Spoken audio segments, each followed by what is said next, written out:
Canada's energy minister, standing before a parliamentary committee, looking lawmakers in the eye and declaring that Canada is preparing to become one of the largest suppliers of liquefied natural gas on the planet.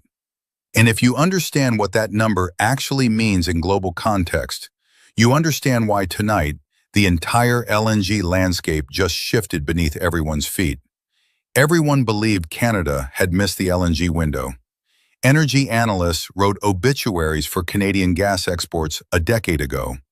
Wall Street assumed the regulatory delays, the environmental debates, the pipeline battles had permanently sidelined Ottawa from the global LNG race. American producers assumed they owned the Pacific market. The conventional wisdom said the top spots were already taken. They were all utterly incorrect. Ottawa, March 2026. Minister Tim Hodgson sat before the parliamentary committee and delivered a statement that reverberated far beyond Parliament Hill. If we deliver, as we hope proponents would deliver, up to 100 million tons per annum, that would make us one of the largest suppliers of LNG in the world. Translation: Canada just told the entire global energy establishment that the sixth largest LNG exporter isn't settling for sixth place. Ottawa is gunning for the top tier, and not someday, not hypothetically, with concrete projects, established infrastructure, and a prime minister who's about to land in India with LNG contracts on his agenda. Dear viewers, to understand the magnitude of what Hodgson just declared, you need to understand the league Canada is trying to enter. Right now, the global LNG hierarchy looks like this. The United States dominates with approximately 102 million tons of annual export capacity, having shipped a record 111 million tons in 2025. Qatar currently produces around 80 million tons per year and is investing massively to reach 126 million by 2027 and 142 million by the end of this decade through its North Field expansion projects. Australia, a powerhouse that has supplied Asian markets reliably for decades, maintains roughly 80 million tons of annual output and remains the largest LNG supplier to the Asia-Pacific region. Those are the three titans: the United States, Qatar, Australia.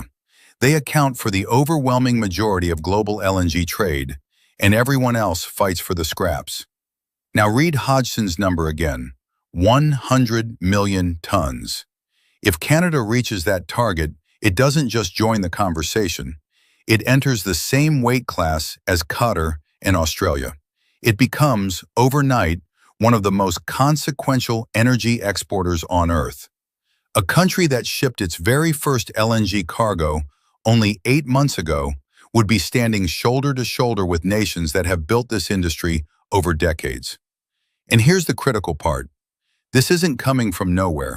The foundation is already being built. LNG Canada's Phase 1 facility in Kitimat, British Columbia, began operations in June 2025 and had already exported over 2.3 million tons to Asian markets by mid-December alone, with volumes accelerating sharply after Train 2 came online in November. That's Canada's first large-scale LNG export terminal. Phase 2, which would double capacity to 28 million tons annually, has been referred to Canada's Major Projects Office for fast-tracking. The Xi Lisms project, a proposed floating LNG facility owned by the Nisga'a Nation on British Columbia's north coast, would add another 12 million tons. Woodfibre LNG near Squamish is under construction, with completion targeted for 2027. Cedar LNG, another floating facility in Kitimat, broke ground after a positive final investment decision in June 2024. Add it all up, and the existing pipeline of projects brings Canada to roughly 45 million tons of annual capacity. But Hodgson said 100 million. That means Canada needs to more than double what's currently planned. And that's where the ambition becomes fascinating, because the minister clearly knows something the public doesn't fully appreciate yet. There are projects in the early stages that could fill that gap. Marinvest Energy Canada is pursuing a facility in Baie-Comeau, Quebec, complete with a new pipeline to connect Western Canadian gas to an Atlantic export terminal.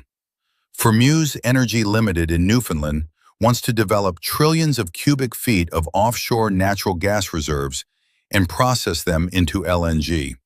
These aren't sketches on napkins.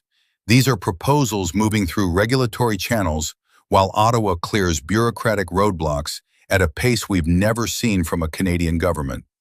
And here's the strategic genius that most analysts are missing entirely.